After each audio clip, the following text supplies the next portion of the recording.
Hello, good morning students. आज हम लोग प्रश्नावली 17 केंद्रीय प्रवृत्ति के माप के बारे में पढ़ेंगे। ये प्रश्नावली 6 अंक की है, 6 नंबर। इसमें से एक प्रश्न आता है और वो आता है 6 नंबर का, और बहुत ही आसान और बहुत ही सीधा प्रश्न होता है। तो केंद्रीय प्रवृत्ति की जो माप होती है वो 2 प्रकार के होते हैं। एक तो गणितीय माध्य होता है और दूसरा होता है स्थिति संबंधी माध्य। ठीक है, तो गणितीय माध्य भी 3 प्रकार के होते हैं, जिसमें पहला होता है समांतर माध्य या औसत, जिसको हम एवरेज कहते हैं। दूसरा होता है गुणोत्तर माध्य और तीसरा होता है हरात्मक माध्य। इसी प्रकार स्थिति संबंधी माध्य भी 2 प्रकार के होते हैं, जिनमें पहला होता है माध्यक और दूसरा होता है बहुलक। हमारे यहाँ 10th में केवल समांतर माध्य के बारे में या औसत के बारे में ही हम लोग पढ़ेंगे। गुणोत्तर माध्य और हरात्मक माध्य ये हमारे कोर्स में नहीं है, इनके बारे में नहीं पढ़ेंगे। यहाँ स्थिति संबंधी माध्य में माध्यक और बहुलक, इन 2 के बारे में पढ़ेंगे। तो सबसे पहला टॉपिक हम लेते हैं समांतर माध्य या औसत। समांतर माध्य या औसत या समांतर माध्य, इसका मतलब आप लोग क्या समझते हो? इसका मतलब होता है एवरेज, औसत।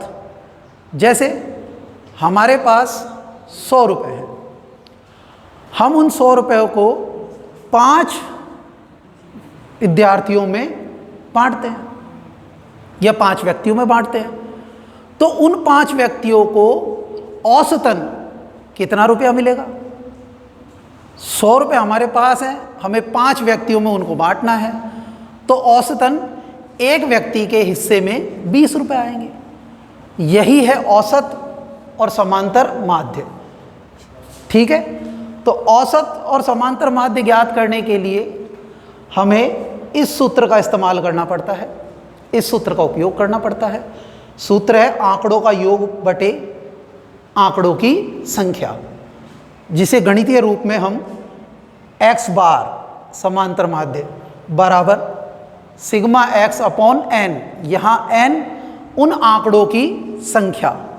ठीक है, चलिए अब हम प्रश्नावली पर चलते हैं।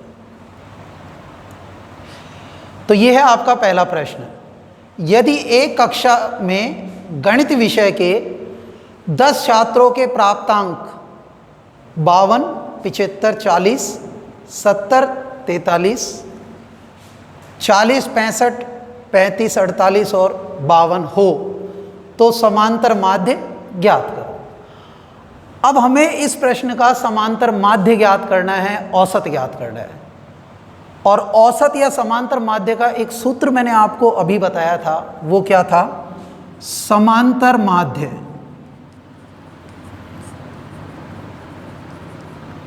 या औसत,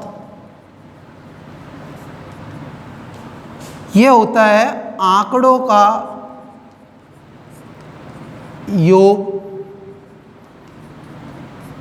बटे आंकड़ों की संख्या। आंकड़ों का योग बटे आंकड़ों की संख्या मतलब जितने भी आपको आंकड़े दिए हुए हैं, उन सभी आंकड़ों को आपको जोड़ना है, एक साथ एकत्रित करना है। और आंकड़ों की संख्या का मतलब हो गया कितने आंकड़े उसने हमको दिए हैं। तो अब देखते हैं आंकड़ों का योग। अब दी गई संख्याओं को जोड़ो। पहली संख्या 52, 75, 40, 70, 43, 40, 65, 35, 48 और 52 बटे आंकड़ों की संख्या। कितने आंकड़े हैं? गिनते हैं। 1, 2, 3, 4, 5, 6, 7, 8, 9, 10। कितने आंकड़े दिए हुए हैं? 10। तो 10 का दे देंगे भाग। अब इन सभी संख्याओं को हमको जोड़ना है, तो इन सभी संख्याओं को जोड़ेंगे तो इसका योग आएगा 520 बटे 10। एक जीरो से एक जीरो काट देंगे तो कितने उत्तर आए? 52। तो इस प्रश्न का समांतर माध्य या औसत कितना हुआ? 52।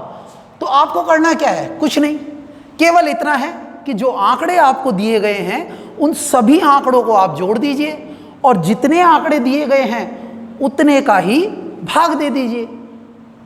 ठीक है, चलिए अब दूसरे प्रश्न पर चलते हैं। तो यह है आपका दूसरा प्रश्न। एक विद्यालय के सहायक कर्मचारियों का मासिक वेतन रुपयों में 1720, 1750, 1760 तथा 1710 है, तो समांतर माध्य ज्ञात करो। यह आपका दूसरा प्रश्न है। इसमें आप लोगों को 4 आंकड़े दिए हुए हैं, 1, 2, 3 और 4। इन चारों आंकड़ों का आपको समांतर माध्य या औसत ज्ञात करना है। और समांतर माध्य या औसत का सूत्र क्या है? समांतर माध्य या औसत बराबर आंकड़ों का योग बटे आंकड़ों की संख्या।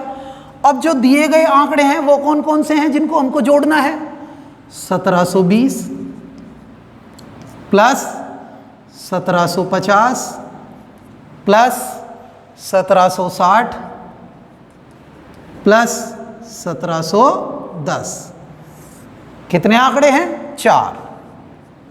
अब इन चारों आंकड़ों को यदि आप जोड़ेंगे तो आप 6940 ये मिलेगा आपको जोड़ने पर। और कितने से भाग देना है इसको? 4 से। जब हम 6940 में 4 से भाग देंगे तो हमारा उत्तर आएगा 1735। तो ये 1735 इन 4 आंकड़ों का या इस दिए गए प्रश्न का क्या है? समांतर माध्य या औसत। ठीक है, चलिए अब तीसरे प्रश्न पर चलते हैं। यह है आपका तीसरा प्रश्न। यदि 3, 4, 8, 5x 3, 2, 1 अंकों का समांतर माध्य 4 हो तो x का मान ज्ञात कीजिए।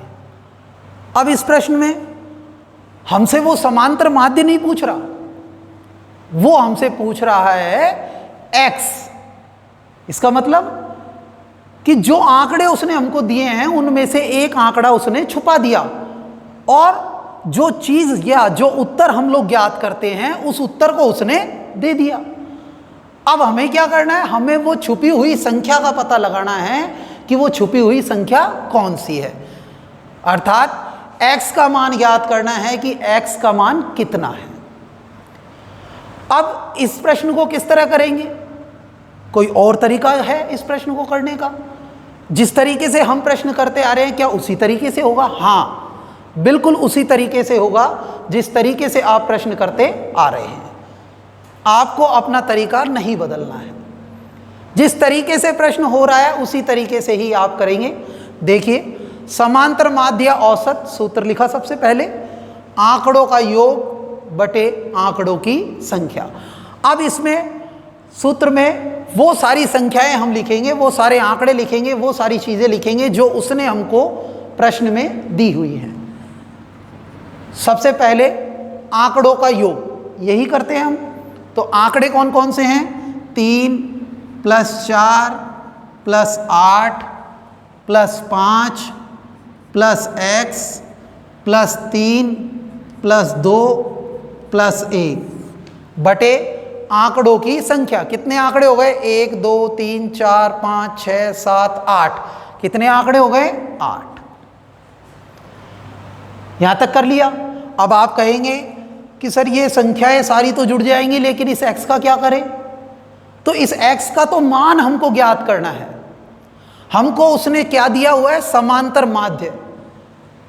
ये देखिए इधर समांतर माध्य कितना है? 4।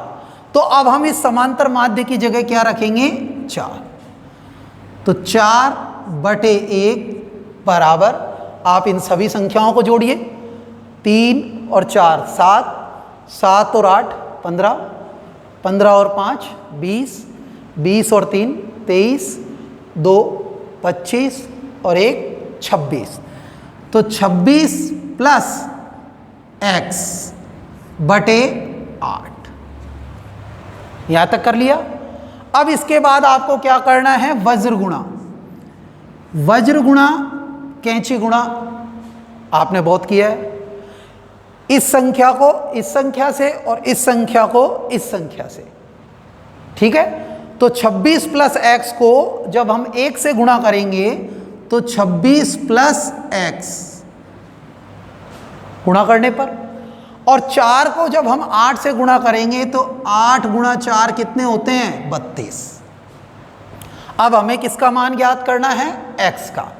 तो x की वैल्यू, x का मान ज्ञात करने के लिए हमें करना पड़ेगा पक्षांतरण। किसका, इस 26 का। किधर, उधर। और जब हम किसी संख्या को बराबर के इधर या उधर लेकर जाते हैं तो उस संख्या का चिन्ह परिवर्तित हो जाता है। अर्थात ये संख्या प्लस की है तो उधर जाकर माइनस की हो जाएगी, और अगर ये संख्या माइनस की है तो उधर जाकर प्लस की हो जाएगी। तो ये संख्या हमारी 26 कैसी है, प्लस की, तो उधर जाके काई हो जाए, क्या हो जाएगी, माइनस। 32 माइनस 26, तो 32 माइनस 26 कितना आएगा, 32 में से जब आप 26 को घटाओगे तो कितना बचेगा, 6। कितना बचेगा, 6। तो x बराबर कितना आ गया, 6। तो x की वैल्यू, x का मान कितना आया, 6। ये था हमारा तीसरा प्रश्न। तो ये है आपका चौथा प्रश्न। क्रिकेट के एक खिलाड़ी ने 10 पारियों में क्रमशः 60, 62, 56, 64, 0, 57, 33, 27, 9 और 71 रन बनाए।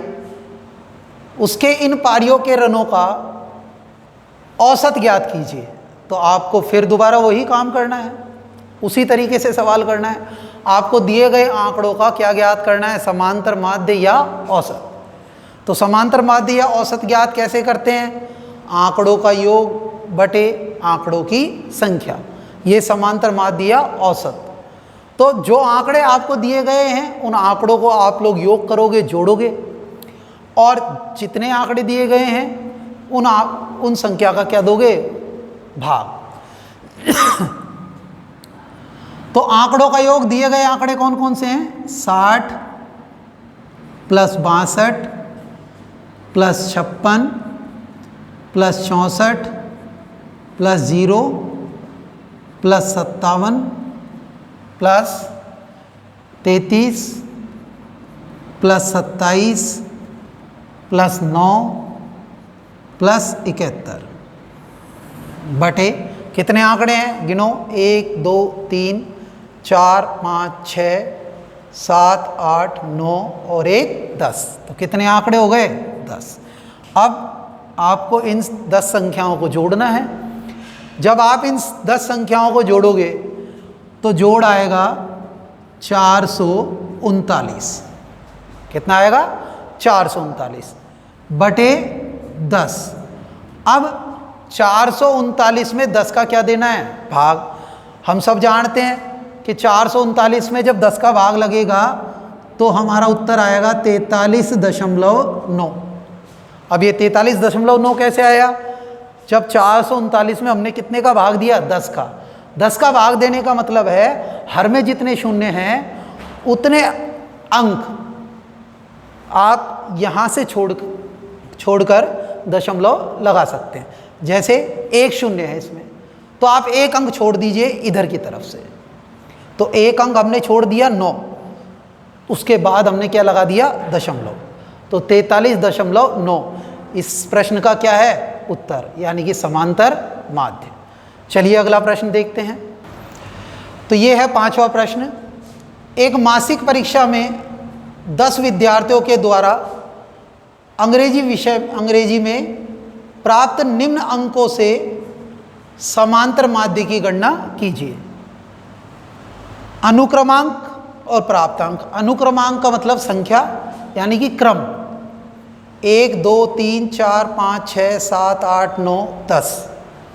और प्राप्तांक यानी कि उसको अंग्रेजी विषय में जो नंबर मिले हैं वो कौन कौन से हैं? 30 28 32, 12 18 20, 25 15 26 और 14। आपको इन आंकड़ों का समांतर माध्य ज्ञात करना है। तो समांतर माध्य या औसत ज्ञात करने का सूत्र आंकड़ों का योग बटे आंकड़ों की संख्या। चलिए इस सूत्र में मान रखते हैं हम।